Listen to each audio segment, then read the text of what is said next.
A few weeks ago, I flew to Tokyo, Japan. I had one mission: figure out how to shop for Pokemon cards the smart way. But here's the thing, I had never shopped for Pokemon cards in Japan before, and I had three big questions going into the trip. Are the cards actually cheaper in Japan? Where do I even go to find the best deals? And what should I know before stepping into a single card shop? So I spent several days exploring Tokyo, stopping by Pokemon centers, digging through local card stores, and tracking prices across multiple stores like Akihabara and Shibuya. And I learned a lot, like which shops have hidden floors a few floors up, which ones only accept cash, and why the Pokemon centers are a really good place to visit. In this video, I'm going to break down everything you need to know if you're planning to shop for Pokemon cards in Japan for the very first time. From where to go, how to get the best prices, and what mistakes to avoid, I'll cover it all. If you're new here, my name is John, and I help beginner collectors and returning collectors make smarter decisions when it comes to Pokemon cards. Feel free to subscribe to the channel for more helpful guides like this, and check out our free Discord link down below if you want to ask me any questions or connect with other collectors. Now, before we dive into where to shop, let's start with one of the most important things, which is what are Tokyo card prices actually like? The price paradise. Why Tokyo is every collector's dream. Before we dive into where to shop, let me blow your mind with some numbers that'll make you want to book your flight immediately. While we're paying $4 to $5 for a single booster pack in the US, regular Japanese booster packs in Tokyo cost 180 yen or $1.20. And those premium Black Bolt and White Flare packs that scalpers are selling for $7 plus in America, they're only $1.70 at the Pokemon centers in Tokyo. Japanese booster packs contain anywhere between 5 to 10 cards compared to 10 cards in English packs. Yet the pull rates for rare cards are often better. It's like getting a concentrated dose of excitement for a fraction of the price. The savings don't stop at booster packs either. Entire booster boxes that would cost you $60 in the US are available for around $30 at the Pokemon centers. Even at local card shops with markup, you're still looking at prices that would make American collectors weep with joy. These incredible prices mean that you can experiment with sets you've never tried, never opened. You can even open packs just for fun without breaking the bank. And you could also build a collection that would cost thousands back home. But to take advantage of these prices, you need to know exactly where to look, and that's where the real adventure begins. The official treasure troves, Pokemon centers that'll make you feel like ash ketchum. Walking into a Pokemon center in Tokyo isn't just shopping, it's like a pilgrimage. These official stores are where you'll find the best prices on current products, but they come with a unique challenge that every card hunter needs to understand. These are the Pokemon centers that are a must visit for serious card collectors. You have Pokemon Center Shibuya, which is located in the heart of Tokyo's busiest district. This flagship store offers the full Pokemon Center experience with cards at MSRP prices. Then you have Pokemon Center DX, which is my favorite. It's one of the largest Pokemon centers in Japan and features exclusive products that you might not find anywhere else. You also have Pokemon Center Mega Tokyo, which is another massive location with consistently good stock shelves. Then you have Pokemon Skytree, which is perfect if you're doing the tourist thing and want to combine sightseeing with card hunting. You also have Pokemon Center Narita Airport, which is your last chance to grab cards before heading home. Here's what I learned about the Pokemon Center limitations during my visit. You can typically buy 1 box per set, 2 packs per person for special releases like terrestrial festivals, and 5 packs per person for new sets like Black Bolt and White Flare. They also had the special black and white set with 35 cards per pack, limited to 1 person. Now the biggest challenge is that these places can get absolutely packed, especially on weekends. My tip is that you want to visit on weekdays if possible and be prepared for lines that would make a Disney ride jealous. But trust me, the prices make the wait worth the while. However, Pokemon centers aren't your only option for card hunting in Tokyo. In fact, some of my best finds came from exploring the city's incredible network of local card shops. The hidden gems, local card shops that locals don't want you to know about. Tokyo's local card shop scene is unlike anything you'll find in America. These aren't just stores. They're multi-floor treasure hunts where you might find a legendary card shop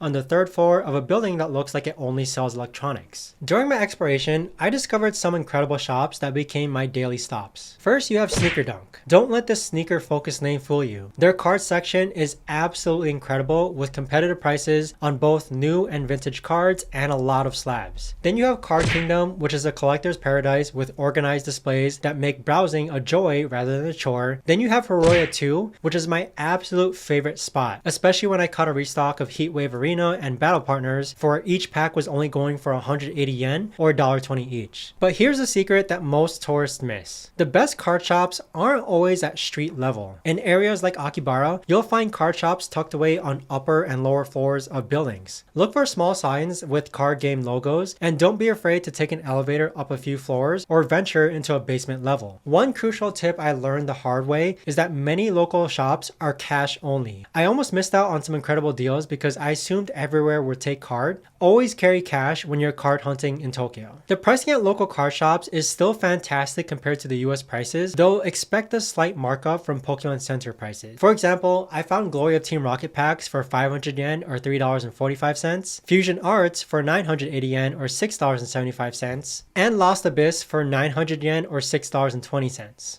These prices would still be considered steals in America. You'll need a strategy for safely getting your treasures home. The storage protection solution. After a few days of successful card hunting, I faced a problem I hadn't anticipated: where to put all of these cards in packs. Japanese card shops don't always provide the same level of protective packaging we're used to in America, so you need to come prepared. My lifesaver was finding really cheap cardboard box storages at Hiroya 2. These simple boxes were perfect for organizing my purchases by set and keeping everything protected during my remaining days in Tokyo. I wish I'd bought these on my first day instead of carrying those loose packs around in shopping bags. Here's my recommended storage strategy for Tokyo card hunting. Bring a small supply of penny sleeves and top loaders from home for any valuable pulls that you want to protect. Pack an empty suitcase or leave plenty of room in your luggage. You'll need it. Consider buying a sturdy cardboard storage box on your first day of card hunting at Hiroya 2 to keep everything organized. The weight consideration is crucial when planning your return trip. Most airlines have weight limits of 20 to 25 kilos or 45 to 55 pounds for checked luggage. Cards add up quickly, so plan accordingly and maybe ship some items home if you go overboard. But before you start worrying about getting your cards home, there's one important reality check about the Japanese card market that every collector needs to understand: the language barrier. What to expect from Japanese cards. Here's something that might influence your buying decisions. English Pokemon cards are really rare in Tokyo. Almost everything you'll find is in Japanese, which isn't necessarily a problem, but it's something to consider based on your collecting goals. Japanese cards have their own unique appeal. Their print quality is often superior to English cards with sharper colors and better centering. Many collectors actually prefer Japanese cards for their premium feel and the fact that they're printed in the country where Pokemon originated. However, if you're specifically looking for English cards to complete sets back home, you'll have limited options. Some larger shops carry English products, but they're usually marked up significantly higher and the selection is limited.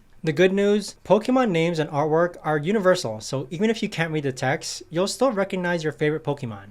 Plus, Japanese cards often feature exclusive artwork that never makes it to English releases, making them special additions to any collection. This language consideration becomes especially important when you're planning your overall Tokyo card hunting strategy and deciding how much to invest in your Japanese card adventure. The strategic shopping plan. Maximizing your Tokyo card hunt. After spending a couple days navigating Tokyo's card scene, I developed a strategy that I wish I'd known from the beginning. Here's the game plan that'll help you make the most out of your card hunting adventure. For the first 2 days, scout the Pokemon centers. Start with the official stores to understand current pricing and availability. This gives you a baseline for evaluating deals at local card shops. For days 3 to 4, explore local card shops. Hit the major areas like Akihabara and explore those hidden multi-floor shops. Take notes on pricing and interesting finds. During days 3 to 4, or basically since day 1, I highly recommend that you visit Hiroya 2. Their prices were unbeatable, and like I mentioned before, they usually have cards in stock, but they do sell out towards the end of the day. Now for days 5 to 6, strategic purchasing is where you need to know the landscape. Make your major purchases then. Focus on items that are significantly cheaper than back home and compared to other shops that you visit. On your last day, I suggest doing a final sweep, which means hitting your favorite spots and grabbing anything that you might have missed. The key is patience during your first few days to understand pricing in Japan. I made the mistake of buying everything I saw on day 1, only to find better deals and more interesting cards later in my journey. Take time to explore and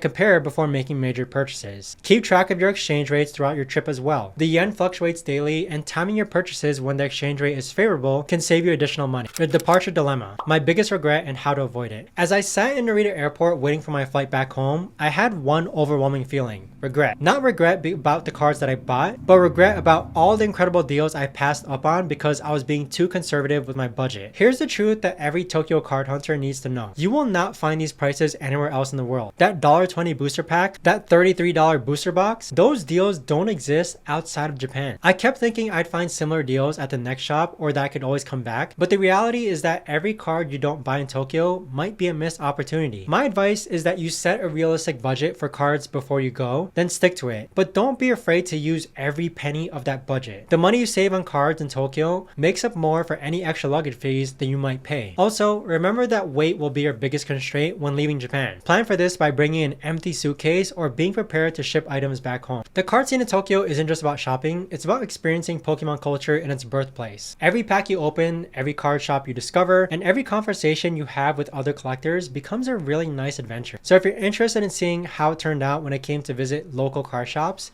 make sure to watch this video next.